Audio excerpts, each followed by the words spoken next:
En este mini tutorial les quiero enseñar este punto, que es un punto como calado, que yo le llamo punto casita, que queda muy bonito en distintos tejidos. Como se pueden dar cuenta acá, yo estoy tejiendo varetas de 2 sacadas y además ese punto. Voy a cambiar acá un poquito para que me puedan ver cómo yo lo realizo. Es súper fácil de hacer. La idea es reemplazar una vareta con una cadeneta. Entonces tejemos una cadeneta al aire y la cadeneta reemplaza el punto de abajo. Por ejemplo acá, tejo una cadeneta, me salto el punto y tejo la vareta. Así me va quedando el cuadradito que me da este calado, este punto casita, y le doy un término distinto a mi tejido. Así se puede mirar, ¿ven?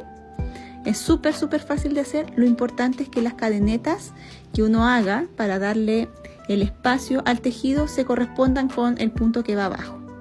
Ahora voy a hacer uno de dos cadenetas para que se den cuenta que queda más ancho, pero es lo mismo. Me salto los 2 puntos y en el tercero tejo. ¿Ven? Queda más ancho, pero queda súper bonito. Acá estoy intercalando estos puntos. Espero que les haya gustado y como siempre síganme para más tips.